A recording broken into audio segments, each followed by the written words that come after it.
Halo, perkenalkan nama saya Edi dari T5. Jadi pada video kali ini saya akan membahas tentang teknologi internet ya. Dan saya tidak akan menjelaskan apa itu internet, soalnya kita semua pasti sudah tahu apa internet gitu. Jadi pada video kali ini saya akan membahas tentang sejarah, ruang lingkup, dan juga tujuan dan manfaat dari internet ya. Jadi ada 4 poin yang akan kita bahas. Jadi langsung saja masuk ke pertama, yaitu sejarah ya. Jadi sejarah internet itu dibentuk oleh Departemen Amerika Serikat pada tahun 1969 ya. Dimana pada tahun itu dibentuk sebuah proyek atau lembaga proyek gitu yang dinamakan itu adalah ARPA. Jadi ARPA itu di dalam ARPA itu ada satu bidang lagi, yaitu ARPANET. Nah, yang ARPANET ini yang membangun internet ini gitu. Jadi kalau teman-teman tanya ARPANET itu apa, jadi singkatannya untuk ARPANET itu adalah Advanced Research Project Agency Network ya. Jadi ada dua ya, di mana mereka itu mendemonstrasikan bagaimana dengan hardware dan software komputer yang berbasis UNIX ya pada saat itu gitu. Jadi pertama-tama dibangun. Tujuan awal dari dibangunnya proyek ini itulah untuk keperluan militer ya. Jadi pada saat itu untuk Departemen Pertahanan Amerika Serikat atau US Department of Defense, atau membuat sistem jaringan komputer yang tersebar dengan menghubungkan komputer di daerah-daerah penting gitu untuk mengatasi masalah.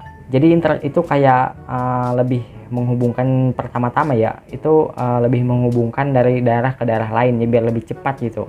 Jadi pada mulanya juga untuk ARPANET ini hanya menghubungkan 4 situs ya teman-teman. Jadi yang pertama itu adalah di sini gue baca Stanford Research Institute ya, yang kedua itu adalah University of California, dan yang ketiga itu adalah Santa Barbara, dan yang terakhir itu adalah University of Utah ya. Jadi mungkin itu di Amerika sana ya teman-teman. Dan 3 tahun setelahnya dikembangkan ya, secara umum ARPANET diperkenalkan pada bulan Oktober 1972 ya, 3 tahun gitu. Dan setelah diperkenalkannya ya pada tahun 1972, tidak lama kemudian proyek ini berkembang pesat di seluruh daerah gitu, dan semua universitas di negara tersebut ingin bergabung sehingga membuat ARPANET kesulitan untuk mengatasinya. Jadi untuk pelanggannya itu mungkin banyak banget ya pada saat itu. Nah, karena adanya perkembangan yang sangat pesat, jadi ARPANET itu dibagi menjadi 2 ya. Jadi yang pertama itu adalah MILNET, atau MILNET ini tuh di bidang keperluan militer gitu, dan ARPANET ini di bidang non militer gitu. Jadi yang keperluan non militer itu digunakan di universitas-universitas ya teman-teman. Nah, gabungan dari yang gua sebut tadi 2 tadi, jadi itu dinamakan DARPANET, atau disederhanakannya yaitu internet ya. Sampai sekarang itu masih memakai kata internet gitu. Itu dari sejarah internet ya teman-teman. Jadi kita akan masuk ke dalam ruang lingkup dari internet.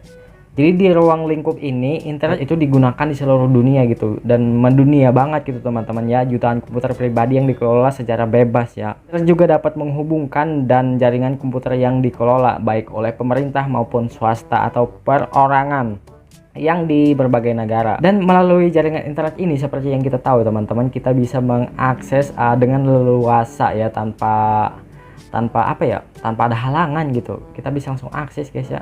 Dan informasi yang diakses itu tampak lebih hidup ya teman-teman. Kalau kita lihat ya teman-teman, seperti tersaji dalam bentuk teks ya kalau kita lihat dari internet, atau misalnya grafik dan juga animasi, suara maupun video ya.